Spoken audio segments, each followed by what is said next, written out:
thugs, killers, and mass murderers. Everybody sit down in a circle around me. It's a special podcast time. All right, Professor.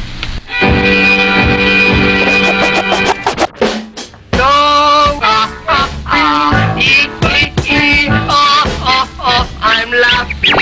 Hey, what are you trying to murder me? No, only cut your truck. No, only cut your truck. No, only cut your truck. Only cut your truck. Only cut your truck. No, only cut your truck. Only cut your truck. This is the Road to Shangri-La, an International ICP Podcast. You're here with me, DJ BO. No stops, no caps, no brags, just facts. Shanghai's number 2 DJs, and I'm joined by, as always, by my man in the Caribbean, the shit doctor in training, dirty hair, Dan Fitztastic. Whoop whoop, Dan. Hi. Hey, this is Danny Fitz. Starting. I just got. For those not yet, what's that? Hey, I don't. This is Danny Fitz saying hello from the Caribbean. You'll be happy to know I don't have the frogs today because this time we're doing it in the morning for me and 12 hours later in the evening for you. Yeah, it's a fact, Jack. So, for those not yet familiar, this is the Intersectional International Insane CIown Podcast, a peripatetic, psychopathic podcast. It's whoop whoop from around the world. And today's topic is the first half, the opening shot from Violent J's memoir, ICP Behind the Paint. Mm-hmm. That's right. So we're going to be looking at the first half of the book, and it was co-written by Violent J with Hobie Echlin. So this episode will focus on the first half of the book, and then I think we're going to go over the third Joker's card next before we get to the second half of the book. Is that right, Dan? That's the plan, Stan. And we are joined today by a very, very special guest. So, of course, we've had a guest from England and from the temporary country of Texas. Now we have someone from a place very exotic, a place of great mystery. That's the great land from up north, Canada. Please welcome Sarah. Hello, Sarah. Oh, hey. Oh, hi. Inuit wise. Sarah, since we are looking at a memoir here from Violent J, Sarah works in literature. Is that right, Sarah? Yes. Can you be more specific, Sarah? I do have a literature position. I primarily work on literature analysis or literary criticism. And she lives here in Shanghai with me. And tell me, Sarah, before this podcast, before we started going over the book for my Going Through Pages rock and roll book club here in Shanghai, what was your experience with the Insane CIown Posse? Very little. I had heard of them through my friend Julia, who is pacing around excitedly. Otherwise, I had not heard of them before then. All right. So we have a newbie juggalo. And just to give you guys some context, in Shanghai, I run the Going Through Pages Rock and Roll Book Club. I think I've mentioned it a couple times. And so to double dip, as I like to do in life, we're going over the book in the book club and now, of course, in the podcast. Mm-hmm. So, Dipping in these COVID times. yeah, we have to be careful. So, Dan, do you have any gather patter for us, Dan? This has been not a big week for ICP, but they've been in the news.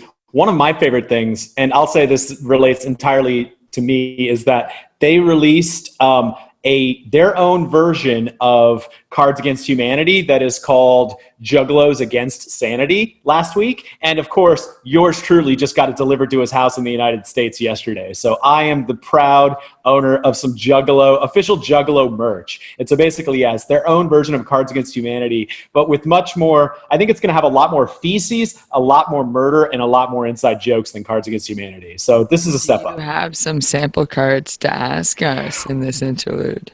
Ooh, this is very important. Let's see if I can go find from their Facebook page a couple of these. Because we'll put this on pause. Dan's in the Caribbean, and they were shipped to his house in I America. followed that. I just thought maybe he'd have pictures sent to him. When I get No, I haven't pulled it up yet. So we'll let's see. I will see if I can pull that up real quick.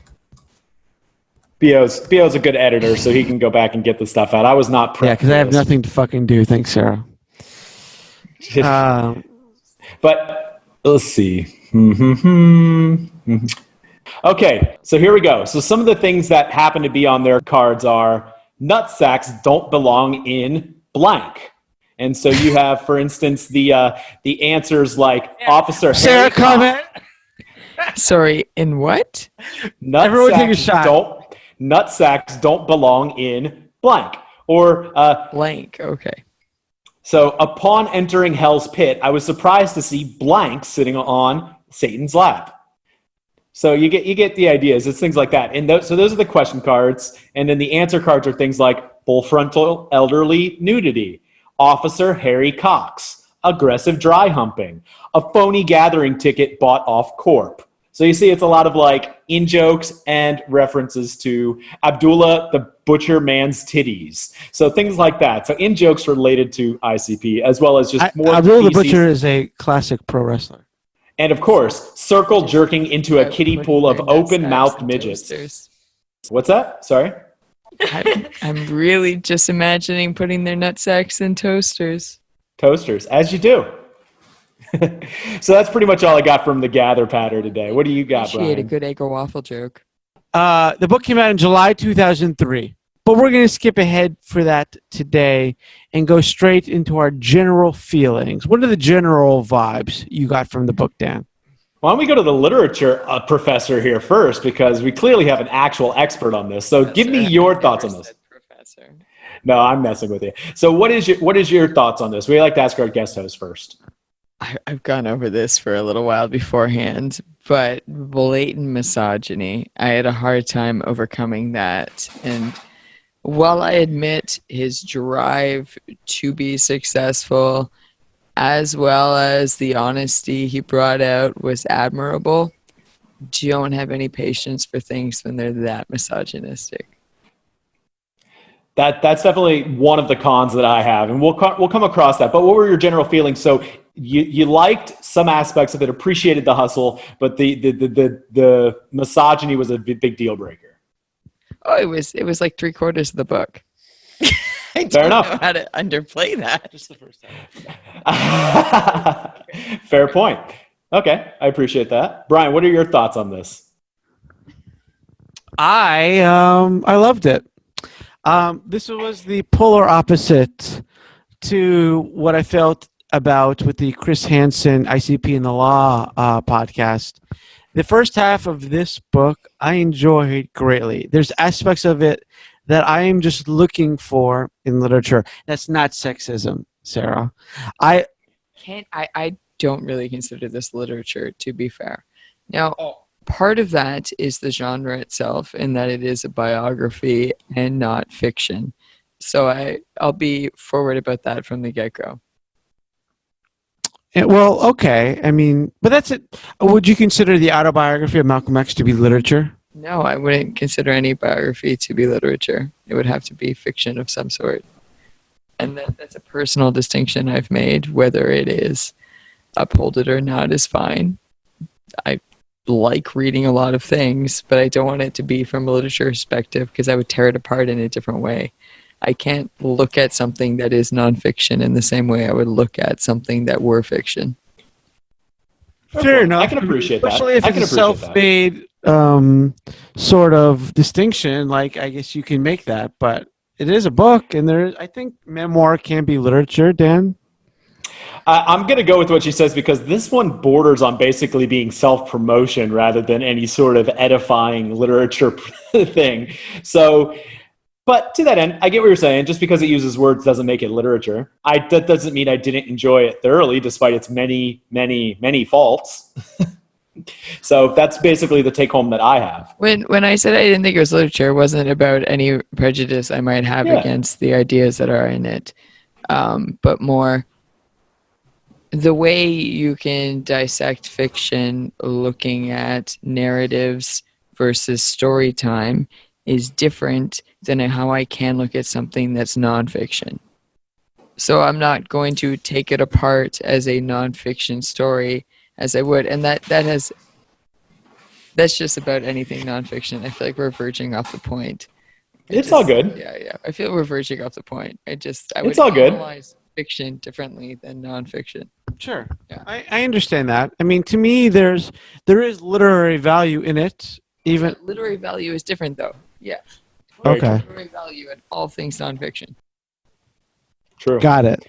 There's literary value in tweets. I mean, have you seen my president's or our president in the United States? Oh, God. I'm kidding. This is something I'm interested in. Do you think ICP would be as popular somewhere other than the States? Ooh, that's a good point. No, I think that they're a superbly American phenomenon. They are representative of a subculture and are prototypical of a subculture that is not really, I mean, there are versions of it that exist in other cultures, but they are an idiosyncratically American phenomenon, in my opinion. But Dan and I have a deep interest in this sort of thing overall in terms of American, I don't want to say grit, we'll say willingness to let your freak flag fly, or willingness to even allow yourself to take base or stupid impulses and go through with them. Would you agree with that, Dan? It's absolutely the American way. You can't say freedom without dumb. And that is what we have in America, is we have a freedom to be dumb more than any country in the world. And it's a beautifully American thing. But to act, go ahead. I don't know if it's a freedom to be dumb, but the entitlement. It's the entitlement Americans feel to be dumb that I find aggravating. Fair enough. And we're saying this certainly as expats. It sounds like you're an expat too. You need, in order to get the entitlement to be dumb, you need the freedom first to be dumb. I think they're built on each other. Interlocking. I never felt oppressed in many ways growing up in Canada. That I know. Sorry, I want to retract that statement. But at the same time, like, I grew up taping bottle rockets to frogs to see what would happen. Not a great moment, but I still never felt nearly the same compulsion I feel one would have to be a huge part of this movement. Fair enough. I don't. Perhaps. Let's look at we can talk, we can get it. We're definitely in the weeds here. Let's try to focus a little bit more back on the book itself, right? There's plenty of good, but to your point though, is that there's definitely something about Insane Clown Posse, and I'll get to that when I talk about this, is that they are a cross-section of a subsection of society that is idiosyncratically American, for sure. Well, so I mean, I don't know if they're based on American trash culture. I mean, they are based on, fair food, like the carnival, and not just the carnival, like the trash food you eat there. It's Southwest Detroit, it's carnivals, it's the Michigan State Fair. So one thing to consider with this book is that, Violent J really took his influences directly, although one of them is not clowns, ironically, but he really took his influences to heart, right? Pro wrestling, like we said, American trash culture. He loved The Wizard of Oz, and The Wizard of Oz shows up everywhere, right? Are clowns not from pro wrestling directly? No, he even says he wasn't a big clown guy. He just had the vision of dreamt of the clown running around Southwest Detroit, right? So, and this is profiled in the book. But it's pretty interesting to see if Violent J wasn't sexually abused, didn't come from a broken family, retained his motivation, but his input was not, the chic Detroit's wrestling don and The Wizard of Oz. It was Shakespeare and, a culinary school. You know what I'm saying? Yeah, for sure. So what are some of the take-home points? Because you guys have done this in the book club before. What were some of your take-home points from what you thought was interesting or good about this book? Because I definitely have my thoughts, but it sounds like you all have kind of been through this as well. I mean, because I think I can point out positive things about the book, I'll take this one first. I mean, what I really loved about this book is I found so much of it to be two things I want to point out. Number one is there's a fastidiousness to the truthfulness to it, which I found really refreshing and interesting. Even when there's points where you feel like he could have skipped it over it to be more flattering or to reveal something that is really not a positive thing looking back at it, he reveals it. And he's self-aware of that, but he does reveal it nevertheless. And the second thing is much more than, a cat messing with a bottle, a spool of yarn as a motivational picture in an office building. I found it incredibly motivational, the book, because it really promotes a spirit of hard work and dedication and self-construction, as KRS-One would say.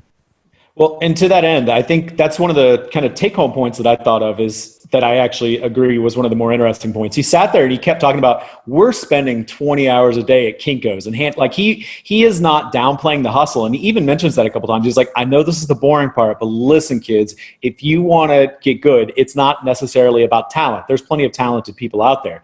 It's about putting in the time, doing the hustle, promoting yourself, believing in yourself, and doing the hard work. And so I agree with that. That's the American work ethic encapsulated very well. It's like, it's boring, it's hard, but this is what my real life was like in my early 20s. And I'm like, that's respectable. Oh yeah, I mean, they're very clearly like, other people go up to them and say, we worked hard too, and they say, no. You didn't.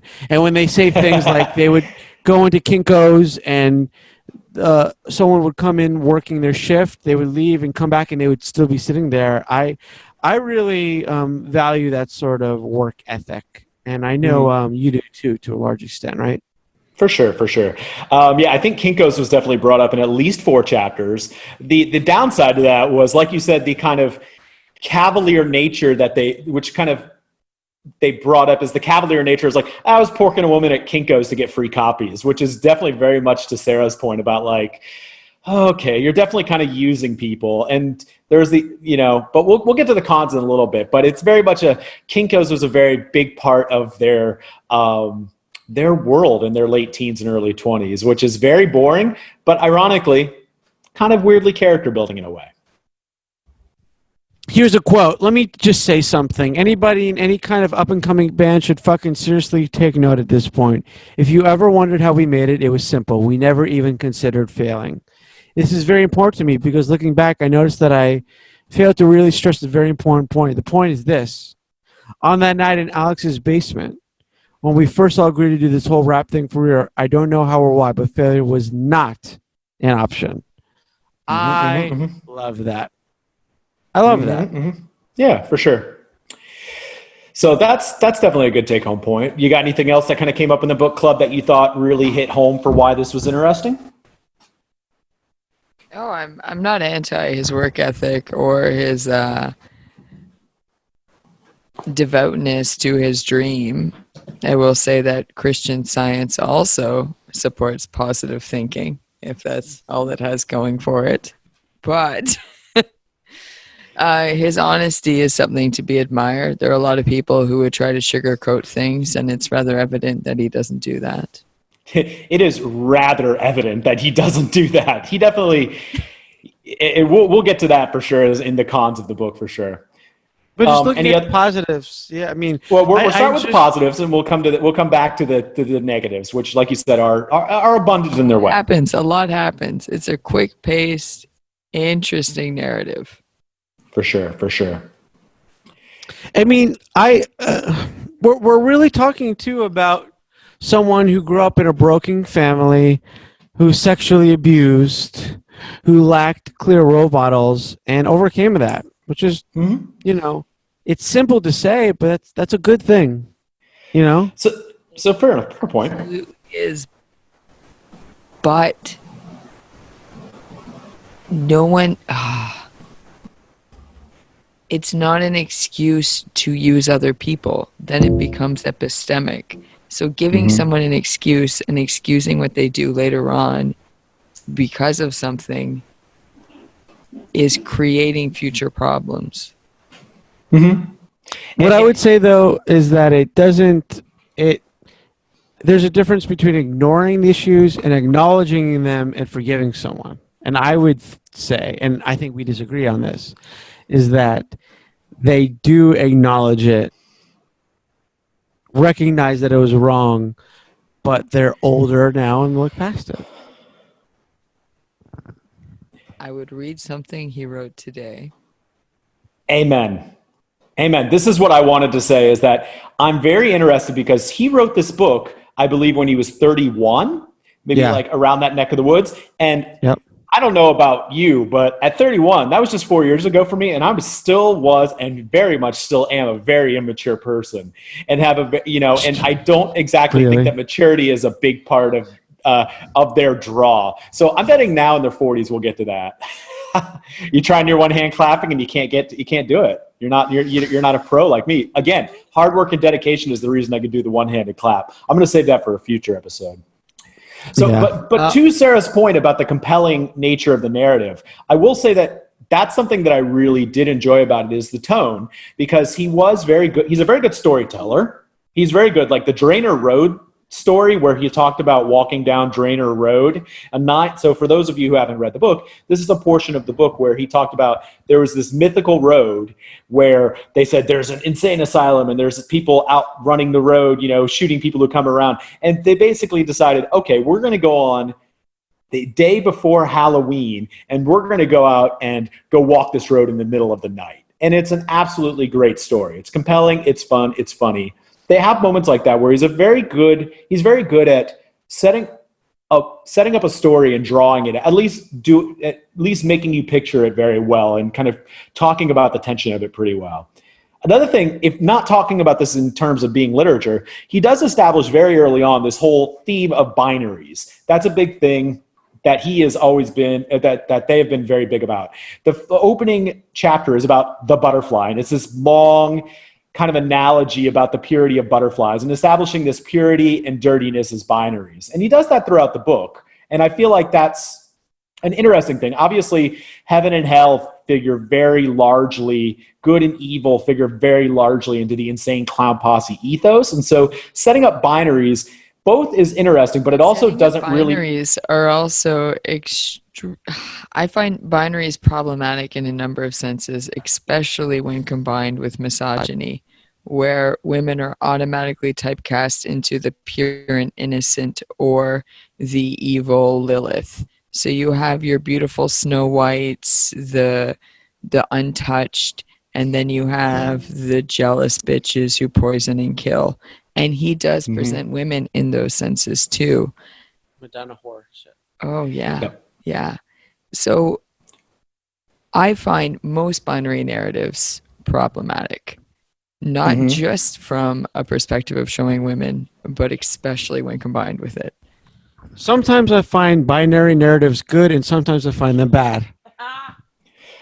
Whoa! You should. Yeah, exactly. I find them either really great or really awful. So yeah, thanks for overdoing my point, asshole. I was good the first time. But to that end, I want to build on Sarah's point, because you make a very good point that I agree with you wholeheartedly on. Is that the downside to the binaries thing is they paint their world as a very, pun not intended, because they're related to their makeup, very black and white. And for instance, one of the worst examples I feel about this was when they were comparing groupies to juggalettes. There's a quote that was in there. It says, "It's ruthless for sure, but they wanted Violent J, so they got Violent J," talking about how groupies were just trying to sleep with him. Now, don't get me wrong. I don't look down upon all women, but there's a difference between groupies and juggalettes, i.e. women who get respect. Groupies will only use me to get props off their friends, so in turn, I will use them for netting.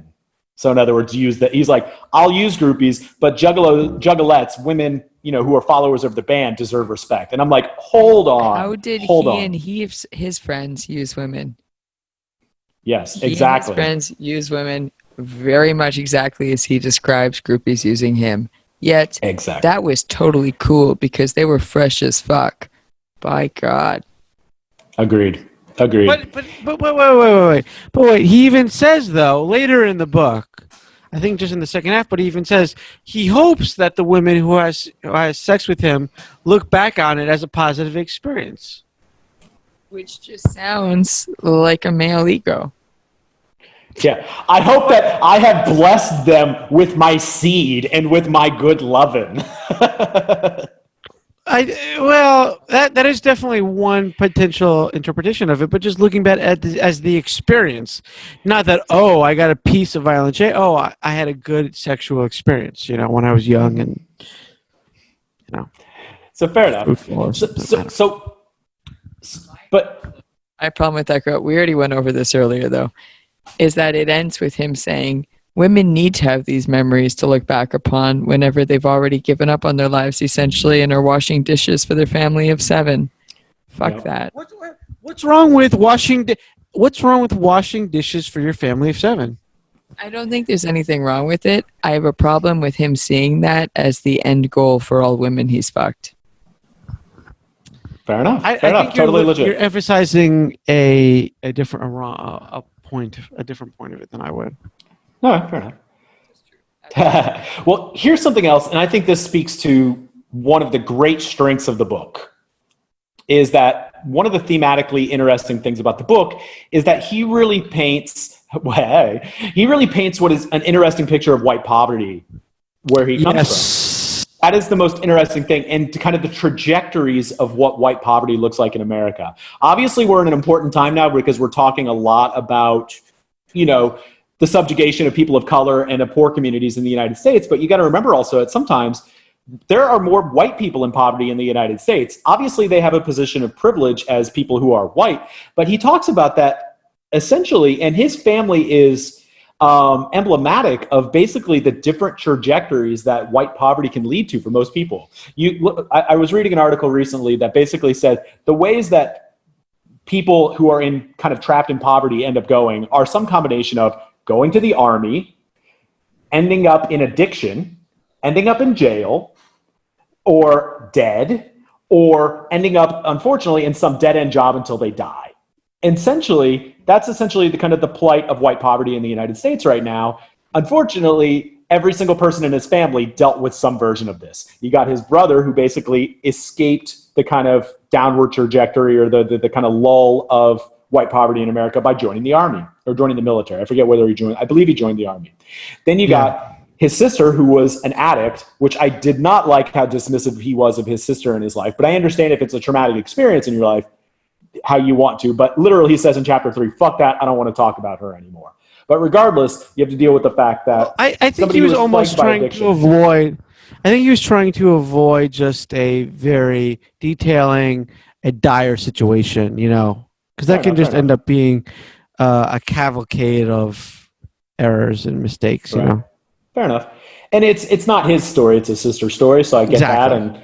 But to that end, then you got jail, where he definitely spent 90 days in jail and was definitely on a downward path before he and then you got the working stiff of his mother. His mother, he talks about the fact that she had to work as a single mother a lot. And so what's interesting is you get an interesting reflection of what kind of, like I said, they're a family that's emblematic of what white kind of urban, suburban poverty looks like right now and nowadays. And so I thought that was probably one of the most interesting thematic elements of this book is it feels very modern in that way. Any thoughts on that, crew? Yeah, you and I have done a lot of looking at different models for intersectionality in terms of poverty in America, whether they're based on race or it's based on class, right? Mm-hmm. And because we've traveled so much in America, we've seen a lot of dynamics of this. And he definitely overcame a lot, and he was in a very poor situation. And you also see not just the overt racism that might happen, but just sort of the entrenched ones where, where he grew up saying, he didn't want black kids to wrestle with, no blacks allowed. And I don't think he would say it's an overt racist thing. And I don't think it was an overt racist thing, but it's part of a sort of systematic approach, But his sort of approach to a lot of things is like that. It's really baked into the system. Well, and do you have something to say on that, Sarah? You look like you're... Oh, I didn't consider it from that perspective, and it's very interesting. It makes his approach to his lifestyle more understandable and something BO likes to say a lot, quit your job. If your life trajectory is predetermined, then what is the point in continuing any of them? Mm-hmm. He does carve his own way, and that's admirable. And if you're in certain trajectory lines, you have no other option. Mm-hmm. I don't know that excuses being dismissive and discriminatory, but it's definitely admirable. Fair enough. I appreciate your perspective on that for sure. And to that end, though, and you also bring up other things that you talk about as things that are excusable, things that are not excusable. And it's kind of the nuance that he had towards race when he was growing up is the fact that when he actually, like you said, like, I don't want to wrestle black people, which is, of course, has its own, thing. He spent a lot of time around people of color and had friends of color. And then when he went down to North Carolina, he was very hurt and very shocked by the very overt racism that he went. Of course, he ended up, they've based so much of their ethos on anti-racism, built upon that experience of his short couple of months that he lived down in North Carolina. But it is interesting, and you all brought up a good point, is that it doesn't necessarily excuse some of the other things, but it was an interesting point, is that he also has a very kind of idiosyncratically American point of view on kind of like coming up poor in a fairly integrated part of the world, in a very integrated place. I mean, I just don't even think it's tough to say. There are definitely exceptions to this, but do you even think he even considered a non-homophobic sort of ideal as even an option? That was my biggest con with the book, is that he's straight up using the other F-bomb, queer, all this stuff very, very liberally. But like you said, it's like, I definitely know contingents of America where you don't even have the option of, you don't even approach people who are gay as any sort of acceptable option, and you don't think twice about gay slurs. I'm not going to pretend like this is my best moment, but I was much better okay when I was a kid using those kinds of things. And I realized, of course, in hindsight, how awful it is to use those words, because I started actually being around a much more, I came up going to very working class neighborhoods, integrated neighborhoods, where people were much more comfortable about that. And at the time, it didn't really, I wasn't really aware of how hurtful those things were. They were just part of the water that was around you, with how people saying, "Oh, that's so gay," and as a bad thing. And it's one of those. It's like, as I've gotten older, gone to university, have plenty of friends across the gender and gender identity spectrums, and of sexual identity. But it's one of those, you realize it's like he hasn't had that reckoning, nor has he even had the exposure to that reckoning. Does that excuse it? No. By no means does that excuse it. And I don't think I excuse myself for the fact that I would say, well, that's so gay when I was a kid. But that said, I do get the point where you're coming from. It's not excusable, but it's forgivable. And also, again, how much of it is baked into the fact that he was sexually abused as a child? It's easy to just say, well, it's just him being flippant about it, but maybe you can look at it as the opposite. It's him, almost exercising a demon deeply seated inside him.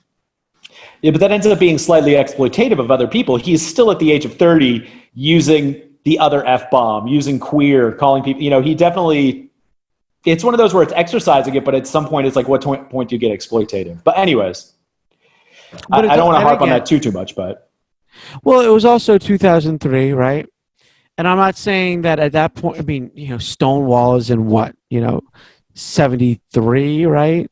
Somewhere around there. So you're dealing with things that in some parts of society were long past due, but I don't necessarily know about it from his point there. And then you also have to look at his evolution, and this is looking past the book, and something we talked about in the book club is that now him and his daughter, is of in the LGBT community, and what's that? Has different sexual proclivities, and now he's very supportive of that. And these aren't things that he necessarily would do in 2020, because you have to look at, I guess, three things: his age, the year that it's in, and the progression, and the year overall, I would say. You know what I'm saying? Do you got any perspective on this, Sarah? A couple of things. I agree that culture, situations, and time era play a huge factor into what we can expect of a narrative. Absolutely. I also think there's a huge problem with epistemic violence and things being institutionalized. And a lot of his viewpoints as a teen growing up, I think, can be dismissed as institutional. But once he's been exposed to other factors, continuing to use such terminology or continuing to view people in certain lights becomes more problematic. Whether something is deep-seated or not, I don't want to say that something isn't forgivable. I just think it gets to a point where if there's awareness and if someone says they're down with everything, as he many points says they're all inclusive, but then the language is not, it's marginalizing. There are points of their ideology I want to like, and in practice in this book, I'm not at all behind. Or they're not consistent with it. Or they say they pay lip service to the idea of all inclusive. I wasn't seeing it. Now again, this is just going through this one book and his autobiography, so it's not a fair comment on my part. Fair enough. But I appreciate the insight for sure, because like you said, at some point you're exposed to this. At what point do you say, like, at what point it's a problem. There's a point past which you haven't woken up yet. You can't blame epistemology on that, the epistemic problems on that. So good point. Well, here, because we are going a bit, not into the weeds necessarily, but I want to also talk about what were some of the individual, like, funniest, coolest things that you thought were going on in the book? The individual points, the individual funny things. What did you like about that? Brian? So, individual stories that you thought were the coolest or funniest or most interesting stories, or the most eye-opening. I mean, to me, my favorite stuff is not the supernatural stuff. My favorite stuff in it is just the work ethic and the dedication. It's, the sort of grit of, going through forming ICP. You know what I'm saying? That, and I would say those specific moments are my absolute favorite. See yourself in that. I work hard. I hustle hard. He just likes recognizing himself in things. You like looking in a mirror and saying, like, that guy's like me and he made it. I find obviously he's a good guy, just like I'm a good guy. Fair enough. So, I find it inspiring. I do. So those things for sure. So here's a couple of my favorite points, or my favorite, like, little tidbits of the book, or most interesting in tidbits of the book. Violent J didn't curse until he was 17. That was one of the most interesting things, that he has certainly made up for that. Oh, it's not the cursing thing. How we could throw bricks in prostitutes' faces, but still be a good kid because he wasn't swearing. Right, exactly. And that doesn't excuse him. He admits himself, I believe it was in chapter 6, he's talking about the fact that he was being a wild stream of thought. Yeah, exactly. He's like, I was obviously pure, but he admits himself that he was a bad kid. He knew he was on Exactly. bad. Yes, He yes, admits. we're hearing that. He does Yes. apologize for doing that. Mhm. For sure. I think it's up to the person who had their brick thrown in the face to forgive him. Oh yeah. Well, and My action. no, and to the point, he mentioned, I believe it was in chapter 5 here, is that he admitted there's a period of his teenage years, he was just beating up on people for fun. Him and his friends are beating up on people for fun.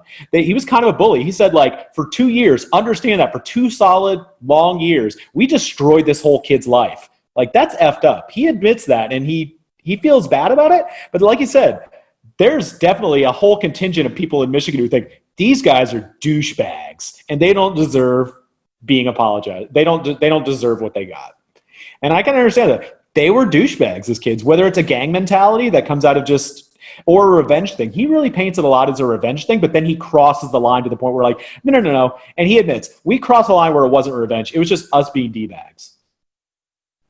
So that I thought was, it's a step towards a mea culpa. Maybe he's grown up a little bit. But one of the other really funny, I don't know, I think I just absolutely loved the moment in the book where he's talking about how he had to dress up as a pizza slice to make ends meet and got fired from that job. So here's the line from that. I sealed my fate as a thug-minded pizza slice when I took some rhinestones and super glued them to my teeth so that I looked like I had diamonds in my grill.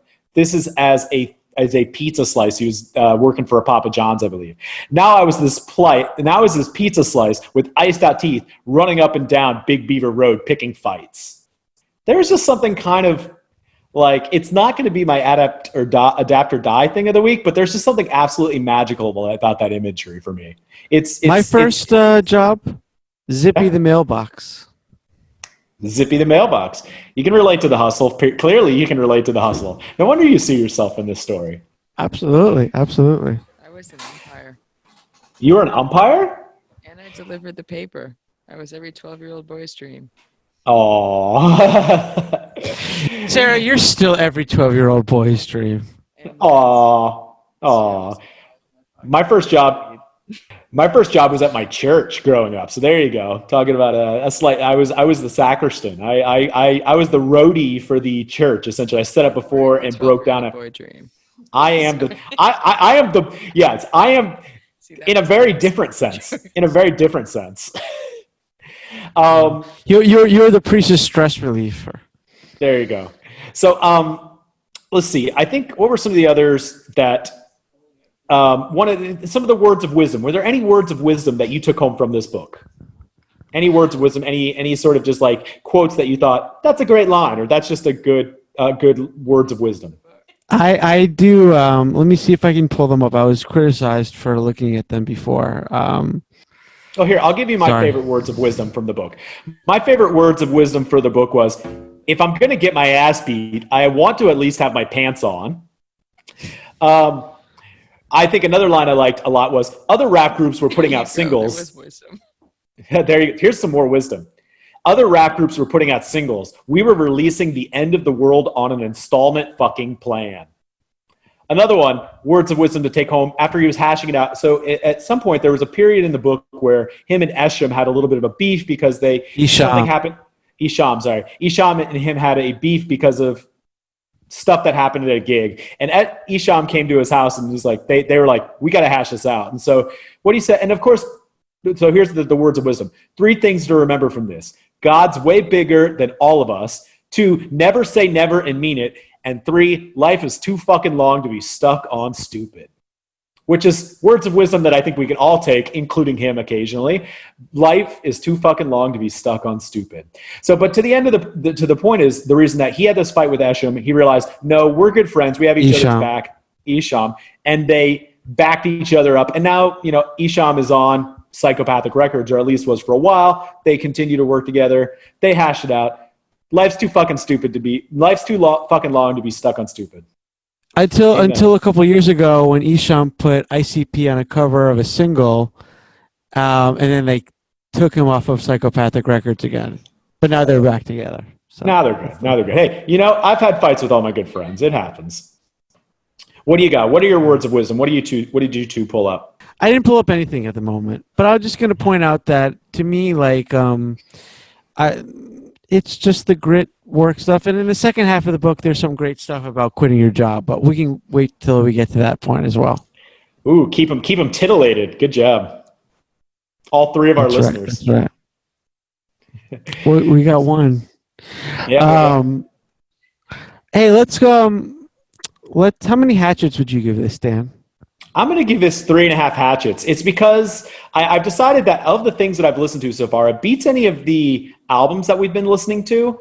But here, let me give you, I think it's because we picked a great ending point in the book. We read up to chapter 13, where I think my favorite moment in the book came, which was his band beating the shit out of Tom York of Radiohead. Can I play a little? I'm going to play a little sound clip from that, about 40 seconds here. Please. Being treated like this, man. Billy took his foot and slammed the door right in the guy's face. Then the guy opened the door again and came in. Billy grabbed him by his fucking chicken neck. I don't know if you've ever seen Tom York from Radiohead, but he does indeed have a feeble chicken neck, about as thick as a McDonald's French fry. Billy bounced him off the fucking wall about 7 times. I told you, get the fuck out of our dressing room. Bam! He was choking the shit out of this little crumpet-speaking English dude, and we loved it. Billy held the door open with his foot and threw the guy out into the hallway. He somersaulted like a bowling ball.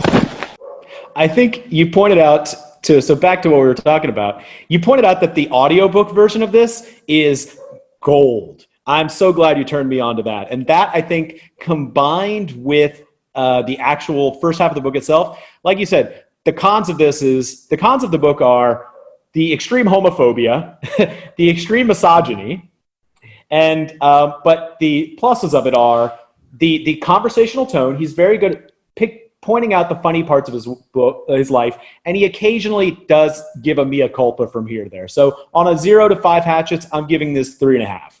What do you got, Brian?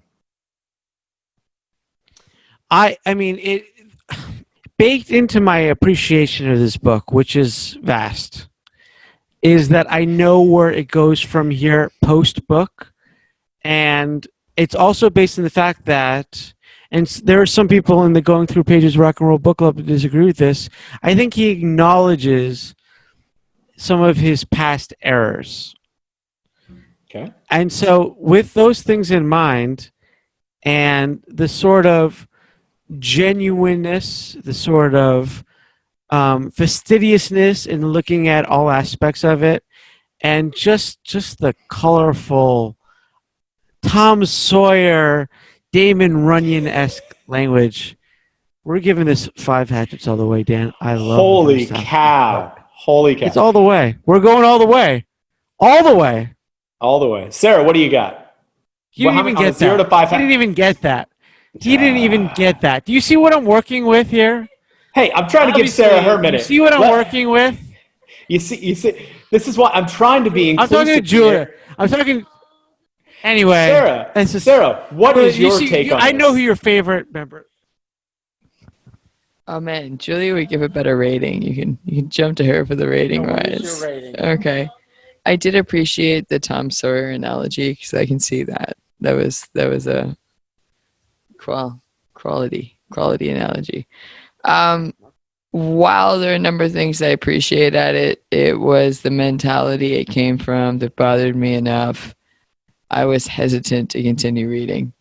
I did continue reading for the book club, whereas I would have otherwise put it down. And I'm glad I did, because you know what? He can turn a phrase, but he can totally turn a phrase in a conversational tone. But I'd give it a 2.5 based on entertainment and just having very divergent philosophies. 2.5 is more than I expected you to give them. Very important question. If ICP was to cover a tragically hip song, which tragically hip song would they cover? Everyone assumes because I'm Canadian, I know all of the tragically hip. I'm going to throw you for a big loop right now and say Tom Sawyer. So Rush. They should cover Rush. Good. Tragically hip. I can see them do Rush. Touche. So that's again going back to Tom Sawyer and Mark Twain, like I said before. Look at that. It goes all. It's like a 3-ring circus at the Dark Carnival. Look at that. So adapt or die. What do you got? What do you got for your adapt or die? Adapt or die, I want to say. And by the way, I want to say in terms of something I didn't like about, there's way too much God and supernatural bullshit. I didn't need all that shit. But for my adapt or die, mine was okay. But in the Going Through Pages Rock and Roll Book Club, we have a member, Ray, and he gave such a good one that I'm going to dedicate this to him and read what he wrote. So we had our Going Through Pages Rock and Roll Book Club, and then I messaged him to remind me about it later. And this is exactly what he said. He said, I said the dream part reminded me of the House of the Undying in Game of Thrones, which is written as a premonition. I think it could be adapted in a way that resembles a magical premonition, and the black clown he keeps seeing as is himself from the future giving himself advice. So you see what I'm saying there? Mm-hmm. So when he was going through the Picker Forest, he's seeing as a premonition of his entire life, driving through it and seeing what comes ahead. And I like that. Good job, Ray. Fair enough. Sarah, do you got one you want to add? Thank you. Thank you, Ray. So when he was describing the demon on his back as a possible explanation for his panic attack, I couldn't help but think of the C.S. Lewis screw tape letters and how this was the reason for all of his ideas, was this little demonic worm in his head that was his voice driving him forward and compelling him and erasing all of his doubt. And it would just be a retelling of the screw tape letters, but in a modern context. Can we have Juliet give her idea on this? Because I think it's so good. Please. One extra video guest thing. Hey, no shame in the game, as Brian would say. Let's bring on Julia. So hello. I don't know if you can hear me. Okay. You're doing great. Kinko's everything that happened, but Clerks style movie or series. Ooh, I like it. You got that? So like a version of Clerks, but it's ICP and they're in Kinko's. I think there's something magical about that. Because they are. Jason Mewes' character as Jay in ICP totally makes sense. There's synergy there that we need to see happen. No, I mean, Silent Bob, old Kevin Smith when he was fat, Violent J, and you have Jason Mewes as there's so much there. There's so much there. Here's Ben Affleck as John Kick-Jazz. I like that one too. I like the different interpretations here. I like the literary one. I like the Clerks one. Ray, good stuff. Here's my thoughts. Is maybe this is going with a very modern version of this, but the whole Drainer Road walk where they're doing their like amping each other up, going to, and then having all these kind of weird supernatural, weirdish, cultish things going on. So it's an adaptation of the Drainer Road walk in the style of Stranger Things. Everyone loves that show, Stranger Things, that's going on, where it's a bunch of teenagers walking down the teenager experience in teenagers dealing with the supernatural, kind of an 80s homage. But instead of the kids in Stranger Things, it's basically like preteen thug versions of those kids, which is what the guys in ICP actually were like. So basically, it's like an old Corey Feldman movie starring a current Corey Feldman. There you go. Starring kids that were basically the teenage versions. Stand by Me, no. It's very Stand by. Touche. So that would probably be better. I'm going for the hip kids nowadays who know the Stranger Things thing, but the even hipper kids know, yes, Stand by Me and that ilk of stuff. So that's my interesting is the 80s kind of teen style adaptation of Drainer Road, but with teenage thugs instead. All right. With that, you got anything else, Brian? Hey, Dan, how would you compare this book if it was adapted into a Decemberist song? How would you adapt it into the most literary of all bands? I believe that this came out the same year, or actually it was maybe the same year as their first album. So comparing it to their first album, there's a lot of there's a lot of storytelling and a lot of beautiful writing. So there's a lot of parallels between the first Decemberist album and this ICP. I will say that. I will say the first ICP album was the first Decemberist album was a little bit better than this first half of the book, though. Fair enough. Fair enough. So comparing it to the Decemberist, give the Decemberists their first win so far. Well, congratulations to the Decemberists. I'm sure they'll be very proud. The most relevant band of the last 50 years. I would agree with that. And I know you certainly do as well. And I would love to spin this into an event. You know, I could definitely do an event based on this audiobook as well. There's definitely proof there. Maybe I've been doing some teaching with middle schoolers here in China. I'd love to see what they think of some of the sections of this book here too, in terms of if I could spin or not. But Clown College, Dan, what did we learn here? What did we learn is these guys, like I said, I talked about it earlier, is these guys and their world that they came from was a perfect reflection of what white poverty in America looks like. And so they play up the outcast thing way more than they should. But even more than that is that they are actually emblematic of a very larger trend rather than this underdog status of white poverty in terms of the trajectories that you have in your life or the lack of actual choices you have in picking which trajectory you're going to take. What do you got? Well, that was actually something I had tried to bring up earlier when I asked you if you thought they could exist anywhere other than America, or if they would have been as big somewhere other than America. I was flabbergasted at the spot. This might be in the second half, but when they're in London and he's asking about bad neighborhoods, which London notoriously has, and he says he can't imagine there being bad neighborhoods in a country without guns. You're thinking of London, Ontario. This is London, England. London, we have guns in Canada. I just want to. You got to shoot those moose. Problem for us. Yeah, I saw Bowling for Columbine. I get it. Yeah. But thank you for that one, sir. I appreciate that insight for sure. Definitely an idiosyncratically American thing in some ways. What do you got, Brian? Clown College. I like this book so much. So there's a lot I think I really picked up on it. But I really just loved, I really learned to appreciate Violin J as a person more, as the sort of, I really appreciated just the sort of fastidiousness of trying to break down each element. Like, I think I really saw kind of more of the Tom Sawyer element, like I said before. The sort of, and also you really learn to appreciate it through the lens of sexual abuse.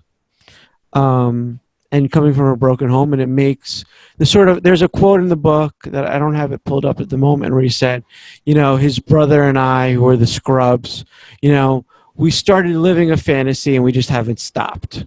And when you think about it through the music, through this lens of mental illness and those sort of issues, it just gives it a whole nother dimension that I really appreciate. Right on. Cool. Well, with that, you got anything to plug, Brian? Yes. Well, obviously, the most important endeavor in my life right now is rating every single roti shop in Grenada's chicken roti. So, of course, Instagram.com/Grenada Rotis. I do host my trivia night. That's kind of cool, but that's something that my friends know about. What do you got, Brian? If you're in Shanghai, Toujam, Toujam, is on Facebook and Weixin, and I got an Instagram and all sorts of nonsense. And everyone go to ArtGare. Yeah, I'm tired. Do you know how many? Yeah, ArtGare, ARTGER on YouTube. I hosted the second to most recent one. I think we're at 7,000 views. It's exciting. Is that okay, sir? I am excited. I love this stuff. This is great. I really do. Cool. Shout out when I was like, give me the flyer. That's fine. Was that okay? So that's all. Dan, let's knock this one on the head. All right, put this one out, hatchet this one in the skull, and call it a night. But what I want to say is thank you so much to Sarah for your insight on this. As somebody who reads books with polysyllabic words, unlike me and Brian, we appreciate your insight into this. And we appreciate you coming and taking the time to do this with us. We're very appreciative. And thank you, of course, to our first fan for her insight as well. And thank you for Ray for his insight. So, hey. And people should follow along with our podcast. Can you give us the people the sites and don't mess up this time? No, I can't because I'll absolutely mess up the sites. No, we are mixcloud.com/The Road to Shangri-La Pod. We do, of course, have a presence on YouTube with our YouTube channel, The Road to Shangri-La, an ICP podcast. I think we have an Instagram account. I don't even know what that is, but we're doing a great job regardless. So, fans disappointed. Oh, I don't know. We got to get better at the promo thing. But I mean, if people have listened to this, they've already found it, right? Something like that. And our next episode is going to be on the third Joker's card, the Ringmaster. The Riddle Box. Riddle Box. The Riddle Box. Did I say Ringmaster? Oh my goodness! And I've already started listening to it. What is the Ringmaster? What is that? Ringmaster's the second album. We already reviewed that one. Yeah. And I am so tired. I apologize to Julia, our fan. We were talking about she knows that I knows what I'm talking about. Dan, I gotta wake up in 5 hours. In Sarah's words, I don't know if it's forgivable or not, but we'll let it slide. You're going to have to engage in war with her. How about that? All right. With that. Hey, for Dirty Hair Dan Fitztastic, for Literary Sarah, for our fan Julia, for Ray, for the apartment here in Shanghai, and everyone around the world, we say Dara Otsi. Whoop whoop. The end.